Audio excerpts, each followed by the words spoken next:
High school के सभी students ध्यान देंगे। कल मैंने आपको 4 टॉपिक पढ़ाए थे, प्राकृतिक संख्याएं, नेचुरल नंबर्स, पूर्ण संख्याएं, और उसके बाद पूर्णांक बताया था, और फिर वास्तविक संख्याएं यानी रियल नंबर्स बताए थे। तो यहां पे ध्यान दीजिएगा, पूर्ण संख्याओं में मैंने बोला था कि इनको मूल संख्याएं बोला जा सकता है। तो थोड़ा सा इसमें डाउट है, इस डाउट को मैं क्लियर कर दूं।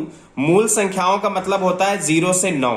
0 और 9 ये आपकी मूल संख्याएं होती हैं। और पूर्ण संख्याओं का मतलब ये होता है कि प्राकृतिक संख्याओं के साथ साथ अगर उसके साथ शून्य ले लिया जाए तो ये जो कॉम्बिनेशन होता है, समूह होता है, इस समूह को हम बोलते हैं पूर्ण संख्याएं। ठीक है, ये थोड़ा सा डिफरेंट है, इसलिए मैं इसको आज फिर से बता रहा हूं। यानी 0 से शुरू होगा और प्राकृतिक संख्याएं 1 2 3 4 से लगा के इनफिनाइट तक जाएंगी। तो यानी 9 तक नहीं, ये आगे बढ़ के अनंत तक चली जाएंगी। तो यानी प्राकृतिक संख्याओं के साथ साथ शून्य को यदि शामिल कर लिया जाता है तो ये आपकी पूर्ण संख्याएं हो जाती हैं। ओके स्टूडेंट्स, और उसी के बाद यहां पर आप आगे मूल संख्याओं में ये नोट डाल के आप याद कर लें कि 0 से 9 तक, यानी 0 और 9 काउंट करेंगे तो टोटल आ जाएंगी 10। यानी ये जो 10 होती हैं ये आपकी मूल संख्याएं कहलाती हैं। यानी मूल संख्या का मतलब आधार, यानी गणित का आधार मूल संख्याएं होती हैं। ठीक है, इसको आप अलग से याद कर लेंगे। बाकी पूर्ण संख्याओं के लिए जो डाउट था वो मैंने क्लियर कर दिया। पूर्णांक बता दिया था, वास्तविक संख्याएं बता दी थी, एंड सो ऑन, इस तरीके से। अब नेक्स्ट टॉपिक आ जाते हैं परिमेय संख्याएं। आपने बचपन से ही सुनते चले आए हैं परिमेय संख्याएं, रेशनल नंबर्स, और अपरिमेय संख्याएं, इरेशनल नंबर्स। तो ये सुना होगा, लेकिन अब जानते हैं यहां पे परिमेय संख्याएं क्या होती हैं। वे संख्याएं जो अंश और हर यानी अंश बटा हर यानी भिन्नात्मक कहते हैं, अर्थात P/Q के रूप में लिखी जा सकती हैं, आपकी ये परिमेय संख्याएं कहलाती हैं। ये डिफिनेशंस आपको सब लिखनी है बच्चों। परिमेय संख्याएं कहलाती हैं। इतना करने के बाद जहां P और Q, यहां पर P/Q में जो अंश में P है और हर में Q है, ये आपके पूर्णांक है। पूर्णांक मैंने बता दिया है, पूर्णांक। ठीक है, पूर्णांक क्या होते हैं? 0 1 2 3 4 या 0 -1 -2, चाहे प्लस में हो चाहे माइनस में हो, लेकिन पूर्ण अंक हो। यानी 1 2 3 4, डिवाइडेशन ना हो, पॉइंट में ना हो, करड़ी में ना हो, एंड सो ऑन। यानी पूर्ण संख्याएं होनी चाहिए। प्लस में हो या माइनस में, उससे फर्क नहीं पड़ता है, क्योंकि परिमेय संख्याएं पॉजिटिव भी होती हैं और निगेटिव भी होती हैं। ठीक है, जिस तरीके से आपके पूर्णांक पॉजिटिव निगेटिव होते हैं, वैसे ही परिमेय संख्याएं भी पॉजिटिव और निगेटिव होती हैं, धनात्मक और ऋणात्मक हो सकती हैं। जहां Q does not equal to 0, यानी हर कभी भी शून्य नहीं हो सकता है। Q अपॉन में है तो हर कभी भी शून्य नहीं हो सकता। एग्जाम्पल के तौर पे जैसे 2/3 मैंने लिखा, तो ऊपर P है 2 है और Q आपका 3 है, तो P यानी पूर्णांक, Q यानी पूर्णांक, यानी 2 और 3 पूर्णांक है, तो 2 पूर्णांक बटे में लिखे गए हैं, तो ये आपकी परिमेय संख्या हो जाएगी। उसके बाद प्लस और माइनस में भी लगा सकते हैं। अगर दोनों माइनस में होंगे तो प्लस हो जाएगा, ऊपर माइनस है तो भी माइनस होगा, अगर नीचे माइनस है केवल तो वो भी माइनस में ही हो जाएगा। तो उससे कोई फर्क नहीं पड़ता है, पॉजिटिव और निगेटिव दोनों हो सकती है। उसके बाद 1 2 3 एंड सो ऑन, यहां तक कि 0 भी। तो ये प्राकृतिक संख्याएं जो होती हैं वो भी परिमेय संख्याएं होती हैं। क्यों? क्योंकि किसी भी संख्या के नीचे बटे में अगर कुछ नहीं है तो 1 है, 2 के नीचे बटे में कुछ नहीं 1 है, 3 के नीचे बटे में कुछ नहीं 1 है, और 0 के नीचे भी बटे में कुछ नहीं है तो क्या है बच्चों? 1 है। अब यहां पर ये P आपका 1 हो गया, Q आपका 1 हो गया, तो 1/1 यानी परिमेय संख्या, 2/1 परिमेय संख्या, 3/1 परिमेय संख्या, क्योंकि Q आपका 0 नहीं है। यहां पे देखिए 0 में बच्चों डाउट हो जाता है कि परिमेय संख्या है या नहीं। ये भी एक परिमेय संख्या है। क्यों? क्योंकि P आपका तो 0 हो गया, लेकिन Q आपका 1 है, तो यानी Q 0 नहीं हो सकता है। अगर Q 0 हो जाएगा तो वो परिमेय संख्या नहीं होगी, यानी वो अपरिमेय संख्या हो जाएगी। आदि करके मैंने लिख दिया है, तो कोई भी संख्या अगर बटे में लिख दी जाती है तो इतना ध्यान रखिएगा कि यहां पर आप ऐसे समझ लीजिए कि जैसे बटे में P/Q में कोई भी संख्या लिखी जाएगी तो वो परिमेय संख्या होगी। अगर हम इसको 2/3 लिखते हैं या हम इसको -2/-3 लिखेंगे, तब भी ये 2 कट के 2/3 आ जाएगा, तो ये परिमेय संख्या ही होगी। अगर इसमें -2/3 लिखेंगे तो यानी -2/3 ही होगा, तो ये भी एक परिमेय संख्या है, क्योंकि ये निगेटिव केवल आपकी ये माइनस में आ जाएगी, तो लेकिन परिमेय संख्या तो होगी ही होगी, क्योंकि पूर्णांक लिखे जाते हैं और पूर्णांक पॉजिटिव और निगेटिव हो सकता है।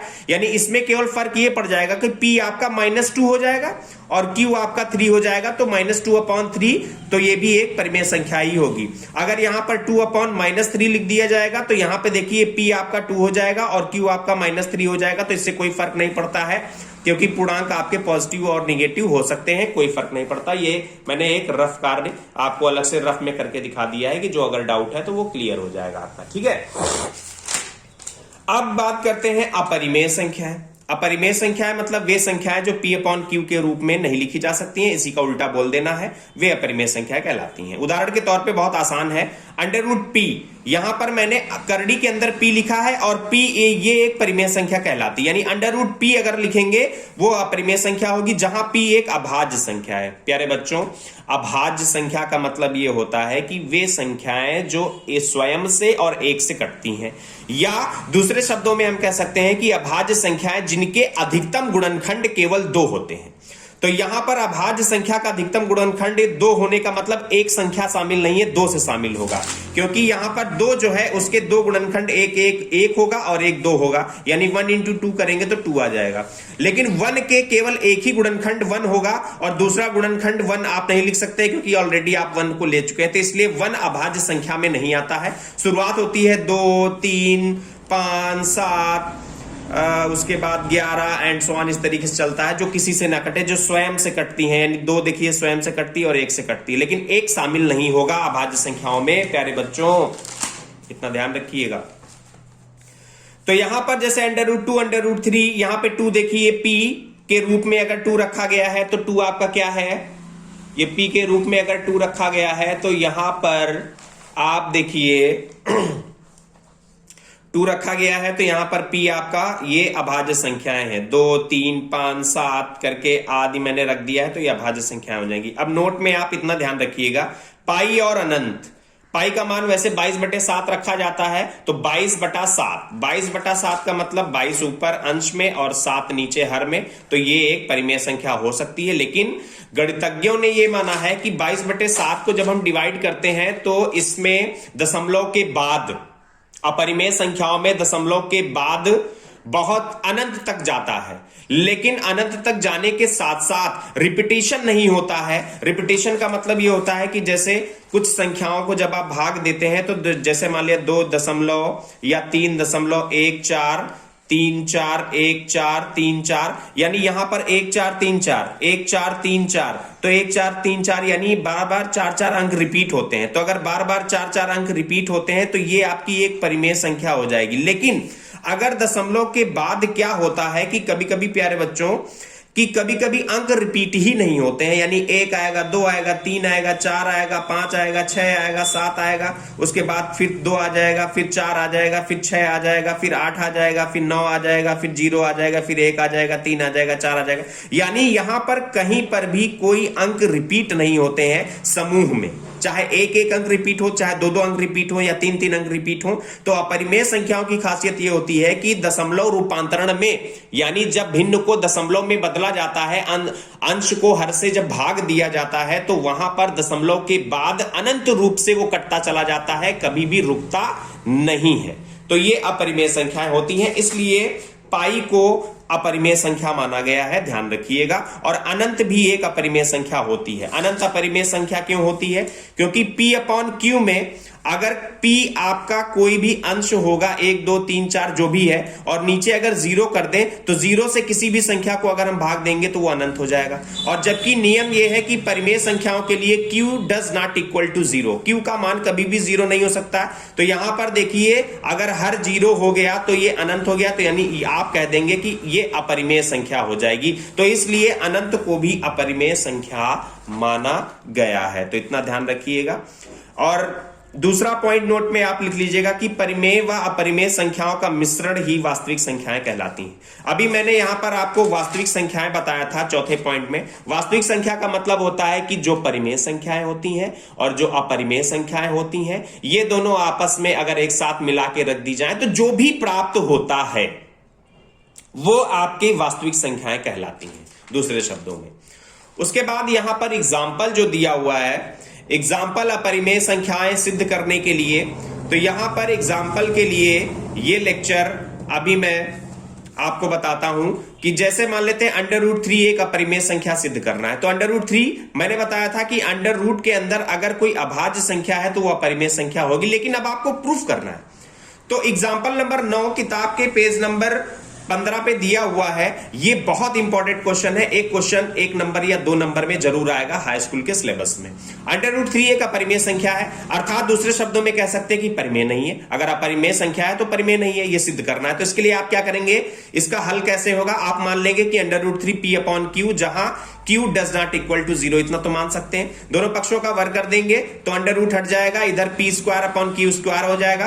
अब इसको अगर आप देखें तो p²/q इंटू q लिखा जा सकता है। एक q को उठा के इधर कर दो तो p इंटू q बराबर p²/q बचेगा, p²/q। इसको मान ले इक्वेशन नंबर फर्स्ट। अब यहां देखिए, चूंकि 3q एक पूर्णांक है। अब यहां पर 3q पूर्णांक क्यों है, क्योंकि 3 तो एक पूर्णांक ऑलरेडी है और q भी p/q में q एक पूर्णांक होता है परिमेय संख्याओं में। तो पूर्णांक और पूर्णांक का गुणा करोगे तो पूर्णांक ही तो आएगा।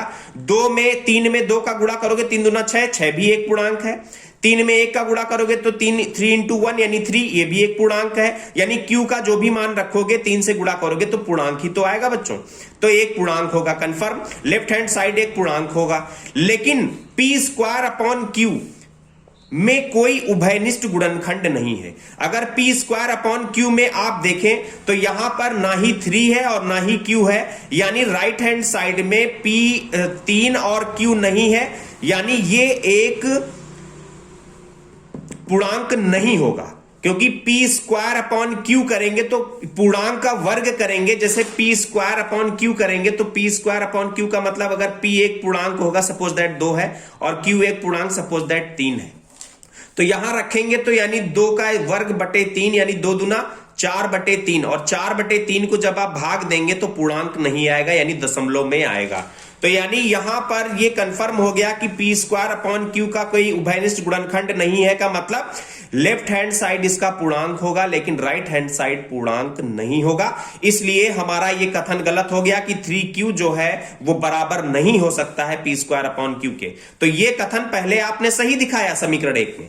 उसके बाद यहां पर इन 2 बातों से यह कंफर्म हो गया कि लेफ्ट हैंड साइड पूर्णांक आएगा और राइट हैंड साइड पूर्णांक नहीं आएगा, तो ये दोनों बराबर नहीं हो सकते हैं। इस प्रकार आप लिख देंगे कि यह परिकल्पना समीकरण 1 जो है इसकी परिकल्पना गलत है, अतः सिद्ध होता है कि √3 एक अपरिमेय संख्या है। तो इस तरीके से कोई भी अंडर रूट में अगर कोई भी अभाज्य संख्या लिख दी जाती है तो उसको अपरिमेय संख्या सिद्ध इस तरीके से किया जाता है। मोस्ट इंपॉर्टेंट क्वेश्चन है प्यारे बच्चों, इसको आप याद कर लेंगे, समझ लेंगे, हर तरीके से समझ लेंगे, ठीक है। अब इसी के अकॉर्डिंग आपको ये क्वेश्चन दिखाना है, प्रश्न संख्या ये कि √5 एक अपरिमेय संख्या नहीं है। फिर कल के टॉपिक में हम लोग डिस्कस करेंगे कि अब अगर √ छोड़ के √ के साथ में प्लस या माइनस में अगर मल्टीपल में कोई संख्या आ जाती है तो उसको अपरिमेय कैसे सिद्ध करते हैं, उसके लिए कल हम बात करेंगे। और अगर कोई भिन्नात्मक संख्या आ जाती है तो उसको अपरिमेय संख्या कैसे सिद्ध करेंगे, इन दोनों का टॉपिक कल हम लोग डिस्कस करेंगे। फिर उसके बाद यहां पर नोट में आप इसी के आगे जहां तक मैंने आपको लिखाया है, यहां पर एग्जाम्पल से पहले के बाद नोट में आप 2 पॉइंट लिख लेंगे कि एक परिमेय संख्या हो और एक अपरिमेय संख्या हो। अगर इनको आप जोड़ेंगे या घटाएंगे तो भी एक अपरिमेय संख्या ही मिलेगी। और दूसरा पॉइंट आप नोट कर लेंगे, शून्येतर परिमेय संख्या, यानी शून्य को छोड़कर जितनी भी परिमेय संख्याएं होती हैं, और एक अपरिमेय संख्या का गुणनफल और भागफल भी एक अपरिमेय संख्या होता है। तो ये 2 पॉइंट आपको इससे किताब से नोट कर लेने हैं प्यारे बच्चों। बहुत इंपॉर्टेंट टॉपिक है, बहुत ही अच्छा टॉपिक है, अच्छे से आप पढ़ लेंगे, समझ लेंगे, 2 नंबर का आज के लेक्चर में आपका तैयार हो जाएगा। Okay students, thank you.